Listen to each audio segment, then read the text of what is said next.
Assalamualaikum warahmatullahi wabarakatuh. Bagaimana kabar kalian anak-anak hebat? Alhamdulillah, kita masih bisa bertemu kembali dalam keadaan sehat walafiat. Bu Retno selalu berharap kalian selalu sehat dan tetap semangat agar kita bisa bersama-sama belajar IPA. Anak-anakku, pada pertemuan yang lalu, kita sudah belajar. Yang pertama adalah belajar mengukur. Apa itu mengukur? Dan yang kedua, kita sudah belajar besaran, pengertiannya besaran. Dan yang ketiga, kita sudah belajar tentang satuan. Masih ingat kan kalian ketiga hal tersebut? Alhamdulillah kalau kalian masih ingat. Hari ini kita belajar tentang besaran pokok dan besaran turunan. Ada yang tahu kedua hal tersebut? Ayo, siapa yang sudah membaca buku pendampingnya? Pasti sudah paham. Baiklah, sekarang Bu Retno jelaskan satu persatu ya. Besaran, diulangi lagi ya, mengingatkan kembali. Besaran adalah segala sesuatu yang bisa diukur, mempunyai nilai yang berupa angka, dan mempunyai satuan. Besaran dibagi menjadi dua, besaran pokok dan besaran turunan. Akan dibahas satu persatu. Kita bahas yang pertama, besaran pokok. Besaran pokok adalah besaran yang satuannya telah didefinisikan terlebih dahulu. Besaran pokok jumlahnya ada 7, tidak lebih. Apa saja itu? Coba perhatikan gambar berikut ya. Pada tabel terlihat 7 besaran pokok. 7 itu apa saja? Yang pertama, panjang, mempunyai satuan meter. Yang kedua, massa, mempunyai satuan kilogram. Yang ketiga, waktu, mempunyai satuan sekon atau detik. Yang keempat, kuat arus, mempunyai satuan ampere. Yang kelima, suhu, mempunyai satuan Kelvin. Yang keenam, jumlah zat, mempunyai satuan mol. Dan yang ketujuh adalah intensitas cahaya, mempunyai satuan kandela. Itulah ketujuh besaran pokok. Nanti silahkan kalian hafalkan ketujuh besaran pokok tersebut. Tidak harus urut 1 sampai 7. Boleh yang mana dulu terserah. Pokoknya besaran pokok jumlahnya ada 7. Bagaimana? Sudah paham kalian? Sekarang dari ketujuh besaran pokok itu kita bahas hanya 3 dulu ya. Jadi yang pertama kita membahas tentang panjang. Tadi panjang adalah satuannya meter. Berikut ini adalah alat-alat yang digunakan untuk mengukur panjang. Tolong diperhatikan. Ada meteran kelos atau biasa disebut roll meter. Ada penggaris, ada mikrometer skrup, dan ada jangka sorong. Yang nomor 1, 2, 3 pasti kalian sudah tahu. Yang mikrometer dengan jangka sorong akan dipelajari lebih jauh pada tingkat SMP. Yang kedua adalah besaran massa. Massa tadi satuannya adalah kilogram. Contoh alat-alat ukur massa. Perhatikan ya anak-anak.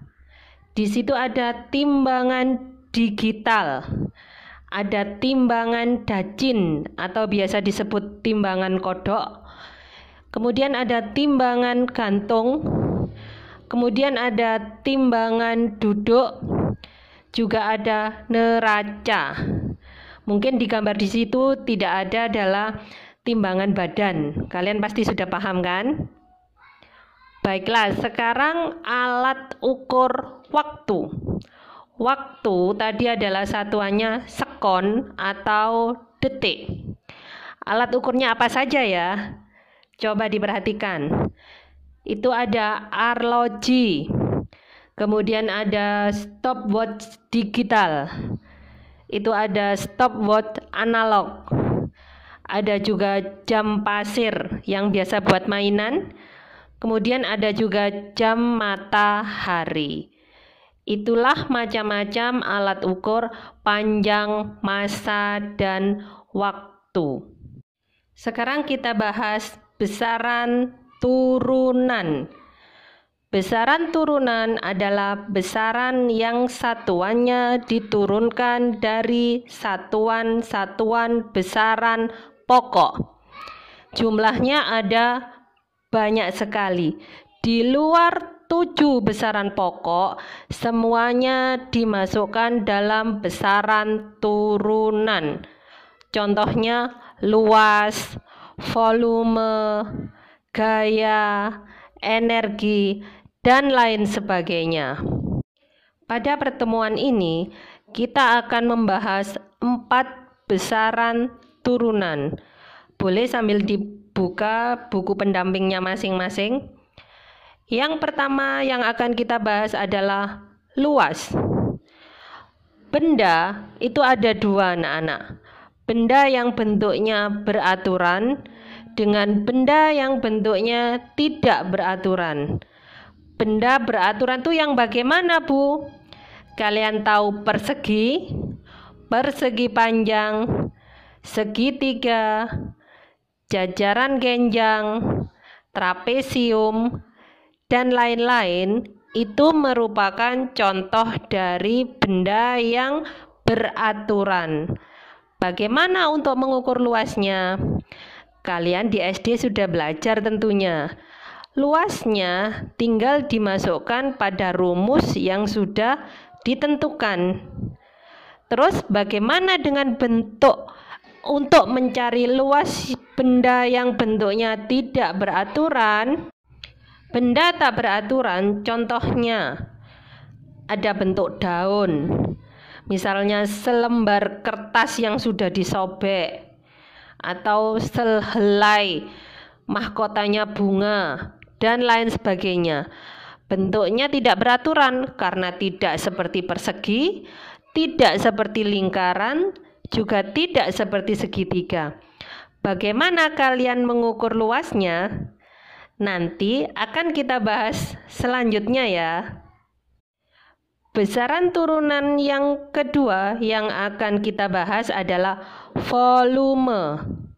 Sama seperti bangun datar untuk luas tadi, bangun ruang juga ada 2. Ada benda yang beraturan, juga ada benda yang tidak beraturan. Untuk benda yang beraturan, contohnya kubus, balok, limas, bola, silinder. Kemudian untuk benda yang tidak beraturan, apa saja contohnya? Misal, sepatu, topi, kotak pensil, bolpoin, dan lain sebagainya. Untuk mengukur benda yang beraturan, volumenya tinggal dimasukkan ke dalam rumusnya. Rumusnya kubus, rumusnya balok, dan lain sebagainya. Bagaimana kalau bendanya tidak beraturan? Misalnya topi. Bu Retno ingin tahu berapa volumenya topi. Bagaimana cara mengukurnya?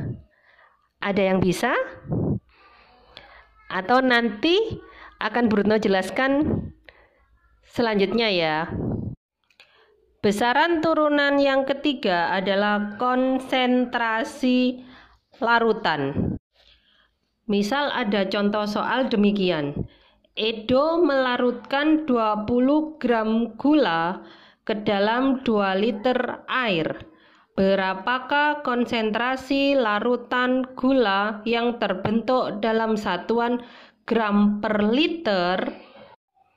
Di situ terlihat yang diketahui massa yang terlarut yaitu gula 20 gram, volume pelarut yaitu air sebanyak 2 liter. Kemudian yang ditanyakan adalah konsentrasi larutan. Untuk mencari konsentrasi larutan, dimasukkan ke dalam rumus K besar. K itu adalah simbolnya konsentrasi larutan. Massa terlarut per volume pelarut. Dimasukkan angkanya ya, 20 gram per 2 liter. 20 dibagi 2 ketemu 10. Jadi konsentrasi larutannya sebesar 10 gram per liter. Besaran turunan yang keempat yang akan kita pelajari adalah laju pertumbuhan. Langsung ke contoh soal ya anak-anak. Perhatikan ya. Misalkan kamu menanam jagung. Pada pengukuran awal diperoleh tinggi tanaman 20 cm. Dalam waktu 10 hari, tingginya menjadi 60 cm. Apakah kamu dapat menentukan laju pertumbuhan jagung tersebut?